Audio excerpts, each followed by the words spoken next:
government. I think the problem we have in this country is that people who oppose the government of the day want to classify everybody to look like them. Because even in the last session of President Uhuru Kenyatta season 2, some of us who have been supporters of William Ruto, we were branded as sycophants.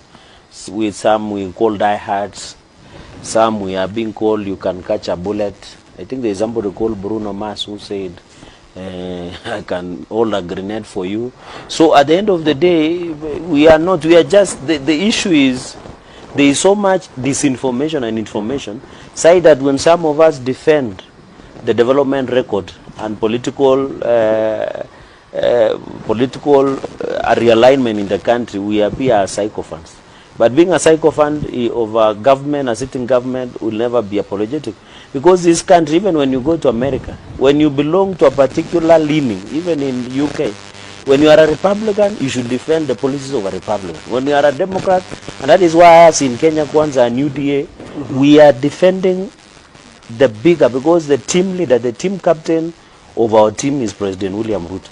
So we are the players who should come out and ensure the disinformation and misinformation that people have should be dismantled. And that is why most people call us sycophants or diehards.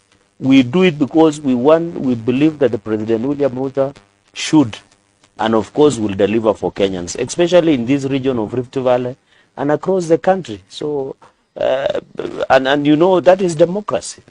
Why is it that when Senator Cherargei stated his position to support government, he's a psychopath?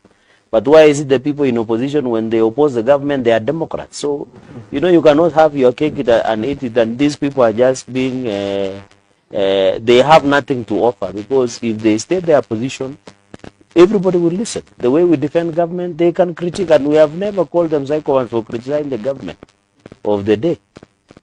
You have shown a strong support to the NADCO and a broad-based government. Does it affect your relationship with the president, given that there is also a chance of creating a role for Raila Odinga as the Prime Minister? In fact, I have been the biggest supporter of NADCO, National Dialogue report, NADCO report, when it was tabled before the Senate. And you know, there are a number of legislative interventions that are coming before the House. We have passed, like IEBC laws, the issues of election laws we have passed. It has good proposals, even in terms of devolution, the increment of getting money to come to mashinani. They are introducing ward development fund to ensure that we devolve funds to the local level at ward level.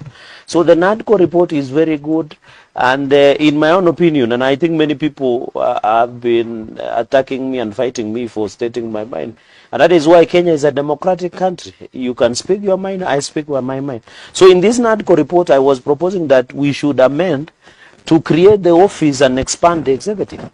Because this country, whether we like it or not, this country is tribal. When one community is in power, others feel left out. But the only way to address the challenges is to broaden the executive. And that is why I have even proposed that outside the president and the deputy president, we need to create the office of the prime minister and 2 deputy prime ministers. And even you remember, I had even proposed an amendment to NADCO, although many people read too much about the term limit as opposed to other ingredients. Because even I was proposing, apart from the issue of term limit, I was proposing the creation and expansion and broadening of the executive so that we can have prime minister. Because if we can have Raila Odinga as the prime minister of the republic, we get 2 deputies from other regions. We have the president, we have the deputy president, we have the 2 speakers, National Assembly and the Senate. I can tell you the temperatures of national politics will drop by 50%. And that NADCO report, if we have to be fair, and this is a reality check, Kenyans must accept that going into the future, and you know the problem we have in this country by constitution, we are neither pure parliamentary or pure presidential. We are a mongrel of something. So we must agree. And even another issue in the NADCO report, so that I conclude, is that I even proposed that in future, it doesn't make sense to appoint a minister, for example, to be a member of a cabinet minister. then that member of parliament, for example, is caused to resign. There is no need. What we should do when a member of parliament, either a senator or a national assembly, is appointed to the cabinet, they don't need to resign. What we need to do is to pay responsibility allowance. Because one, it becomes costly, because when they resign, you will need to organize an election, which is very costly for the country. Number two, you will be creating political instability from the regions they come. Number three, you would have saved the money. Because the moment an MP resigns and becomes a cabinet minister, you will need to give them a new salary structure.